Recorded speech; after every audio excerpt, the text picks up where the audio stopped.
Welcome to Star Citizen and my favorite gameplay loop so far, mining. In this video, we're going to cover the best mineable materials, how to mine, how to refine these materials, transporting them, and ultimately the sale of your valuable cargo. In Star Citizen, there are multiple ways to mine. As a matter of fact, there are three. You've got hand mining, which will commonly be referred to as FPS mining when you're out and about in the community. You have rock mining, which is referring to the rock gray cap mining vehicle, and ship mining, which can currently be done with two vehicles, the Prospector and the Mole. There is a third mining vehicle coming out for organizations and large crews called the Orion, but it's not yet in the game, but will be another video for that at a later date. But today, we're going to cover the ship mining with the Prospector, as it is the most acceptable and gives you a solid foundation on the fundamentals of mining and how to get started in the verse. The nice thing about ship mining is you don't necessarily need any special personal gear. You can come just in the white suit that you spawn with after you die, and that's perfectly acceptable. You won't need much else. Although there are special items called gadgets that are related to mining, you can save your credits as they require a bit of mastery and know how to use them effectively, and if you mess them up, well, they can be catastrophic. This will be a part of a later video, so keep an eye out for it. The first step to get your ship mining is you're going to need to rent a Prospector. If you have the scratch, it will run you a little over 2 million AUEC to buy it outright. If you're looking to do so, this can be purchased at the New Deal in Lorville, which is located on Hurston. If you are strapped for cash, it can be rented at many of the mining stations, ranging between $44,000 to $51,000 for 1 day's rental. The Prospector comes equipped with 4 ore canisters, commonly referred to as saddlebags, out in the mining verse, totaling 32 SCUs of cargo of ore. Keep in mind though, this isn't actually ship space SCU cargo, but merely how much you can hold an ore in those saddle bags. It does have one size 1 laser, coming with an Arbor laser stock, which isn't the best laser and it can't be changed out if you're renting it. It has a VTOL mode, which allows for better control when mining and more precision. It is a 1-seater rig. The pilot is both the mine laser operator and the pilot simultaneously. These controls can overlap each other a bit, but with a little bit of mastery is very easy. And of course there is bed logging, so if you're mining and you think a 30K is on the foot, you can just land your vehicle, hop on the bed log, and then you don't have to worry about losing any of your minerals. On the other hand, if you are mining a Prospector, there are some changes that can be made and I'd highly recommend. There are 2 current lasers in my opinion that are hard meta for when you're mining. You have the Hofstede, which is the best all-around laser with some amazing buffs that come along with it. It's my go-to pick for size 2 lasers, but the Prospector only has one size 1 laser. It does have a lower power maximum, which can limit the Prospector because it is a size 1 laser and can't break as many rocks. It is a safer choice with the buffs and the further distance to mine for the optimal range, but it does not have any module slots. When using the Hofstede size 1 laser, your rock range is going to be between 6,000 and 9,000 mass. There is the Helix laser, which is my personal choice for my Prospector. It is the most powerful size 1 laser you can run, with over 3,000 laser power that can be pushed into a rock. It can also hold 2 modules, which can help you offset some of those worse stats that come along with the Helix laser. The stronger laser means more rocks to break. The more rocks to break means the more valuable minerals you can collect and the less time you'll spend out mining. It does require you to be very close to a rock, so if you do mess up and overcharge your rock, you don't have a lot of wiggle room to get away. You will be within about 15 meters for the optimal range. And your rock range will increase as a result of this higher power, giving you about 9,000 to 12,000 rock mass, which is pretty sizable rock mass, and you're gonna get a lot out of that. Now that you've gotten all your tools, it's time to mine. Red Monster has fantastic charts and breakdowns on his website. I'd highly recommend you pull those up and have them on a side screen if you're able while you're mining. This little cheat sheet coming up front will help when you're trying to analyze which minerals are more valuable and which areas you might prefer to mine at. Personally, I prefer the Hurston part of the system, moons, as they have less annoying weather that blows you around when you're trying to mine. Since I do like to solo mole mine more than Prospector, I don't have the ability to fly and mine, but with the Prospector, that annoying weather isn't as bad. Although anywhere can be good with the 3.19 patch, the key is to stick to top tier minerals. If you pull up Monster's cheat sheet, as I have here, you can see there are tiers. You have Q tier for Quantanium, you have tier 1s, tier 2s, and lastly tier 3s. Quantanium is its own tier and is the golden ticket. It's going to be extremely hard to find this in the verse now with spawn rates less than 4% and even less than 3% in most areas of the verse. However, when fully refined, just one SCU is worth 20,000 credits, which is twice any other material you can mine. It will require a solid mole team most of the time, as these are in very large, high-density rocks, but their value more than outweighs the trouble it is to mine them. Tier 1s are not always in large rocks, but do typically have high resistance or high instability stats, requiring a high-powered laser, and aren't nearly as common as some of the Tier 2 minerals. They do range between 7K and 8K in value, and shouldn't be something necessarily search for, as they are a bit rare, but they are definitely worth mining if you come across them. Your Tier 2s, primarily for me, was what I went for when I was mining in my Prospector. They run between 2,500 to 3,500 SCU value when refined. They're plentiful in the verse, they're very easy to mine, and they come in very, very clean breaks. I'd recommend filling up your Prospector with these. It will give you the most consistent profit, and then you can supplement it with Tier 1s, as you'll most likely run across some Vexillite or gold or Terranite in your travels. But to try to fill up your whole Prospector on any of those three is highly unlikely. I have yet to manage to do that, because it's just so uncommon to find those materials. Your Tier 3 commons aren't the worst thing in the world, but this should be avoided if you can. But common ores can be worth it. They run between 300 and 400 AUEC per SCU, so they're not completely worthless, but you're not going to get rich off of them. So now that we've figured out what we wanted to mine, you've picked your planet, it's time to figure out where to find these materials. So jump to your desired planet and get into the atmosphere. I usually like to sit somewhere between 2,000 to 3,000 kilometers above the surface, which isn't too high above it, but it'll get you going. Use your ping key to find symbols that look a lot like a box surrounded by a bunch of bubbles. Switch to scan mode and reduce your scan angle to 2 degrees. Point it at those bubbles and scan again, and it should create little diamonds. These little diamonds aren't complete diamonds.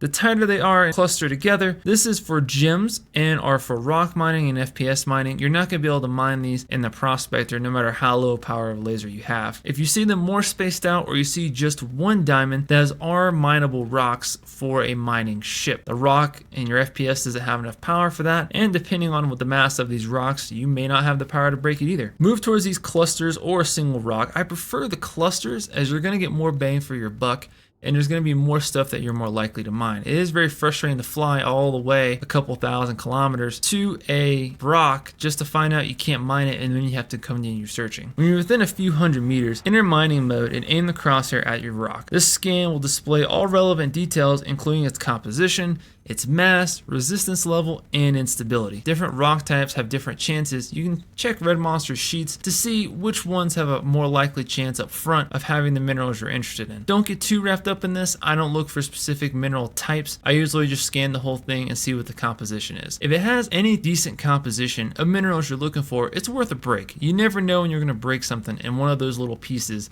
is going to be 100% what you want. You will see on the left side the distance meter from your laser to the rock face.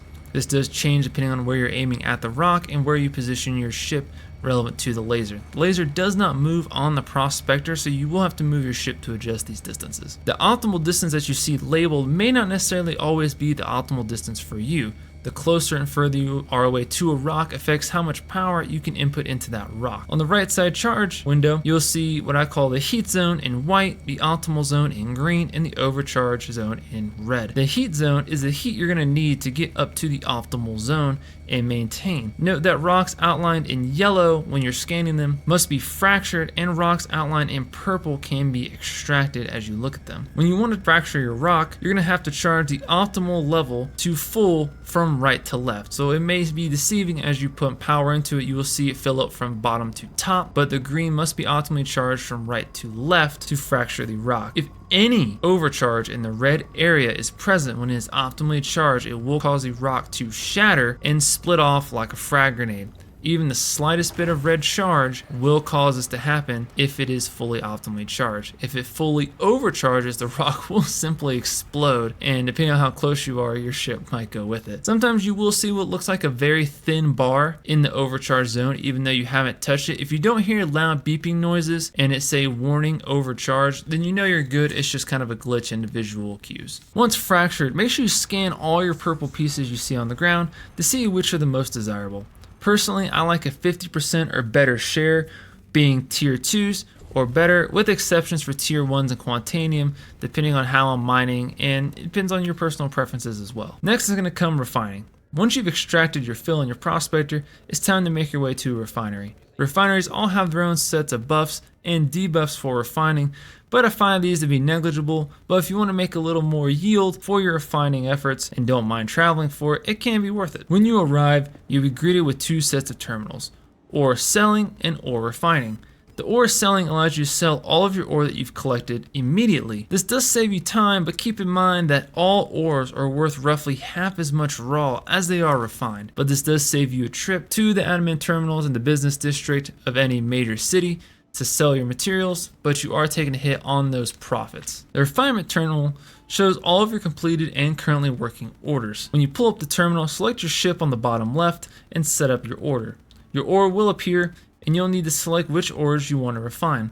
This is your chance to filter undesirable materials such as iron. Things like inert material are automatically be factored out, and everything else you must choose manually. You'll notice there are many methods of refinement. I find ferron exchange to be a happy balance of the amount of time it's going to take, the highest yield you can possibly get, and the cost it's going to run you to refine these materials. Solventation can save you money as it is half the price of ferron exchange, but it will cause you to have 3 times the time needed to refine it. Now, if you don't mind waiting the time, maybe you play sporadically throughout the week and whatnot, depending on what you're refining, all plays a factor into how long it's going to take to refine and how much it's going to cost. Something like Quantanium costs far more to refine and more time than, let's say, quartz. It is relative in value. Quartz may run you 400 per SCU to sell, but it may only cost you 20 AUEC to refine. So it is worth its weight as opposed to refining it. More of a matter of the cargo that's going to take up in your ship when you want to transport it. Speaking of transporting, we're going to get into the next step. When your order is complete, it's time to transport it. Starter ships are less than ideal for this. You can rent a Cutlass Black at many space stations, and many of which you refine at. Starter ships, I mean, you could use them to transport, but you're going to be making quite a few trips, and it's going to take a lot of time, not necessarily a lot of gas to do so. Once you rent your ship, return the refinement terminal and select your completed order and choose your desired transport ship. When your ship has all it can hold, it's time to fly. Make your way to your preferred business area. Mine is Lorville, as it is the closest to where I refine. After you've landed, make sure you store your ship. I always make it a habit to store my ship both when I return from a mining run before I refine, and whenever I've landed in port to go sell my cargo. In the event of a 30k, if your ship is stored, all your cargo or minables will be saved. Keep in mind, cargo is saved from a 30k when it spawns in your home station. However, if you have a full mining ship, and you get 30k'd without storing it, your mining ship will be safe in your home city of residence, but your saddlebags will be empty. I've experienced this myself, and it's very heartbreaking. After you've landed and stored your ship, it's time to sell your items. Make your way to the business district and reap your rewards. My haul that you see here is worth 600,000, which is a pretty good haul, but keep in mind I am using my Constellation Taurus, which holds 176 SCUs of cargo, while the Cutlass Black holds about 40 something. Congratulations, you've completed your first loop and you're a certified miner. For optimal timing for this, I would recommend setting up 2 separate days to accomplish the different duties. I would spend 1 day renting your prospector and just mine as much as you want, because the terminal for refining does not have a limit on orders. You can have as many as you want going at the same time, and then once you're done mining, you can go off and do other things while you wait, or if you just take a break because you work or have school, it doesn't really matter. Later, once you're ready to transport all of your stuff, when all your orders are complete, you can rent your Cutlass Black or take your preferred transport ship, and you can make all your runs transporting your goods once they're all complete. That's the way I like to do it, even though I don't have to rent anything to actually mine, and it's very effective and makes me the most money per hour. For more advanced tips, check out some of our other mining videos where I'll go over how to use the solo mole, crew moling, gadgets, and other helpful mining tips and other gameplay loops. And of course, guys, Star Citizen is funner together. My organization, Vermilion, is currently recruiting, and we'll gladly take on any new members, whether you're experienced or new to the verse. We have people experienced in every single gameplay loop, from combat to mining, salvage, and we do organization events all the time. You guys are more than welcome to join. The link will be in the description below. Please join us, guys. I take new people mining all the time. And until next time, I'll see you in the verse.